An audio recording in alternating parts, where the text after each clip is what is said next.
कारण ये नहीं कि मैं अकेला फर्स्ट ग्रेड बन गया और मेरी चर्चा बहुत ज्यादा है, ये कारण नहीं है दोस्तों। और आप भी कल परसों बन जाओगे तो उसका वो कारण नहीं है। कारण इसका यह है कि आप कौन सी परिस्थिति से निकल के आए, आपने कौन सी संगति से निकलकर पार किया, और उसके बाद में आप इस सर्विस की इस पोस्ट पर पहुंचे, ये बहुत बड़ी बात है। मैं छोटी सी 2 मिनट का समय लूंगा और बताऊंगा कि जब मैं 2 साल का था तब मेरी मम्मी का देहांत हो गया था, 2 साल की उम्र में।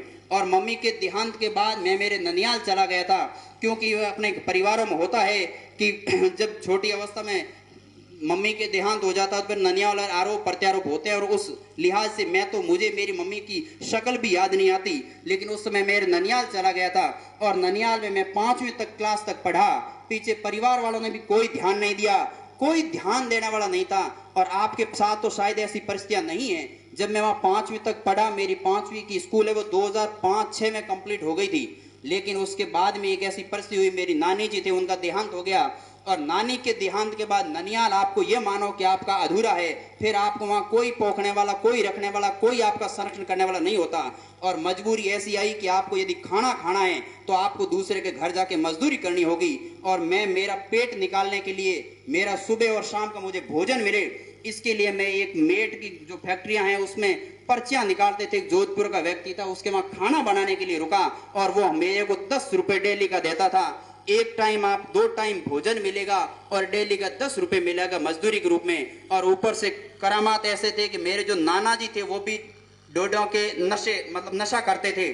और मामा जी मेरे 2 थे, वो कमाते नहीं थे, उनके भी नशा किया हुआ था। ऐसी परिस्थिति से जब मैं बाहर निकला तब मेरे सामने 2 चिंताएं थी। एक तो मेरा स्वयं का पेट निकालना और दूसरा मेरे नाना जी जो डोडा का नशा कर रहे थे उनके डोडों की पूर्ति करना, क्योंकि मेरे मामा जी वो कमाते नहीं थे। और मेरा भी फर्ज था कि मैं जिस 2 साल की उम्र में मुझे यहाँ लाया गया नानी जी के द्वारा, नानी जी तो आज है नहीं, लेकिन नाना जी जो मुझे पाल पोस रहे हैं, मेरा भी फर्ज है कि मेरे पास जितने भी 100, 50, 10, 20 है, मेरे से जो पूर्ति होती हो मैं उनकी भी पूर्ति करूं। वो बुजुर्ग है, अब कमाने की उनकी क्षमता नहीं, वो आ जा नहीं सकते।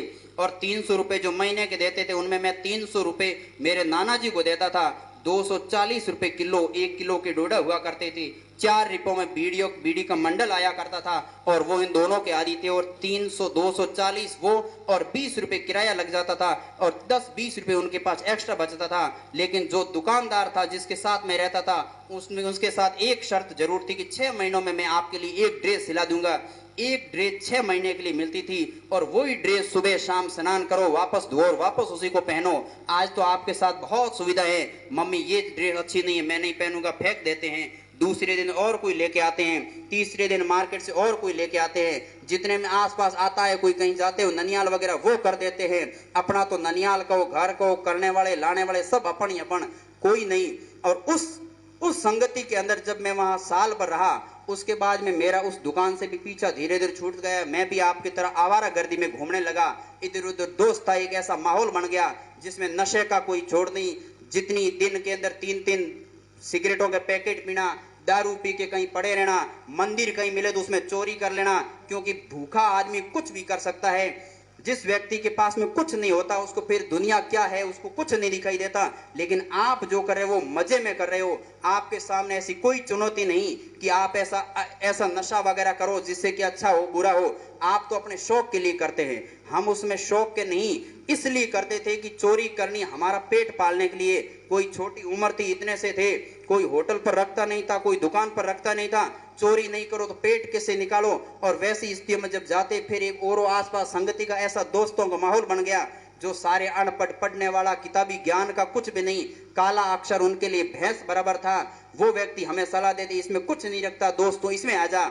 और हम उसमें चले जाते उस नशे के दलदल में। ऐसा कोई नशा नहीं जो मैंने किया नहीं, दारू हो, डोडा हो। और उस छोटी सी 5, 7, 10 साल की उम्र के अंदर यदि कोई ऐसा कोई नशा हो जो किया नहीं हो तो आप उस समझ सकते हो वो कैसी संगति रही होगी। और उस संगति में जब 3, 4, 5 साल काम करने के बाद जब हम बाहर आए, धीरे धीरे कि अच्छे लोगों का संपर्क हुआ। उन्होंने कहा तू यहाँ ननियाल बैठा, यहाँ तेरा कौन होगा, कल कोई जमीन नहीं होगी, जायदाद नहीं होगी, शादी नहीं होगी, क्या होगा? कुछ भी नहीं होने वाला। आपको अपने घर की ओर प्रस्थान करना होगा। घर के कुछ परिजन थे, वो लेने आते थे, लेकिन मैं उस समय छोटा था, यहाँ लेके आते थे, मैं वापस भाग के चला जाता था, क्योंकि आपका बचपन जिस स्थिति में जहां पर गुजरता है, आपको आपकी यादें, आपके सारे चीजें वगैरह आपको वहीं की पसंद आती है। और मैं हमेशा वहीं रहता, यहाँ लाते 2 महीने से चोरी छिप के भाग जाता था। और जब ये धीरे धीरे प्रक्रिया चलती रही, 2009 का समय आया और मुझे ये मेरी आंखें खुलने लगी कि ये जो दुनिया और दोस्त जो मेरे आसपास मुझे इस काम के अंदर ढकेल रहे हैं, ये मेरे दोस्त नहीं, वास्तविक रूप से ये मेरे दुश्मन हैं, क्योंकि इन्होंने मेरी जिंदगी को बर्बाद कर रखा। यदि उन दोस्तों की जगह एक दोस्त भी ऐसा मिल जाता, वो कहता मुझे कि नहीं तेरा काम नहीं, तेरे को 10 रुपए चाहिए तो मैं दूंगा, लेकिन तेरा काम है सिर्फ किताब और कॉपी से पढ़ना, तो शायद मैं उस समय भी बहुत ऊंचाई, तो मेरा दिमाग उसमें भी मुझे ऐसा याद है कि बहुत तेज था। जब भी मुझे रास्ते में कोई पेज मिल जाता, मैं उनको छोड़ता नहीं, पढ़ने लग जाता। इंग्लिश तीसरी चौथी से बहुत धड़ाधड़ पढ़ता, और उस समय जो इंग्लिश 5वीं तक पढ़ता वो क्लास में बहुत होशियार माना जाता था। और हम भी एक समय हुआ करते थे, लेकिन वो समय और परिस्थितियां की बातें हैं। जिस समय ये चीजें धीरे धीरे चली, तो मुझे 2009 और 10-8-9 के अंदर पता चला कि ये जो मैदान जो अपने सामने खाली है, ये मैदान अपने लिए नहीं, ये औरों के लिए है। ये अपने पास जो लोग बैठे हैं, ये मेरे भलाई के लिए नहीं, अपने भलाई के लिए करते हैं। किसी के यदि खेत में बाजरे की कटाई करानी हो तो मुझे 10 रुपए दे देते थे, बेटा तू इधर आ जा, आज हम खाना खिला देते हैं, हम भाग जाते थे। और बाद में धीरे धीरे ऐसा समय हुआ कि हम दूसरों पर निर्भर हो गए। और जब किसी के घर में जाते थे, ये रियल सच्ची घटना बताता हूँ, जब आसपास के जो चचेरे मेरे मामा वगैरह होते हैं उनके घर में जाते थे, तो जहाँ रोटी और सब्जी होती वो भी लुका देते थे कि ये डेली आता है, सिर खाता है, रोजाना कौन खाना खिलाए। क्योंकि आप आज भी शिव और चौहटन का एरिया देखोगे तो आपको आज भी काफी गरीबी में दिखाई देते हैं, और उस समय ये चीजें उनके लिए नहीं थी। और ये आप तो अभी संदाना वगैरह खाते हो, हमने तो 2010 में पहली बार टेस्ट किया है, संदाना चीज की कोई होती है, लाडू भी कुछ होता है, लेकिन आज आपको बहुत सारी चीजें मिलती है। जब 2009-10 में मैं यहाँ फिर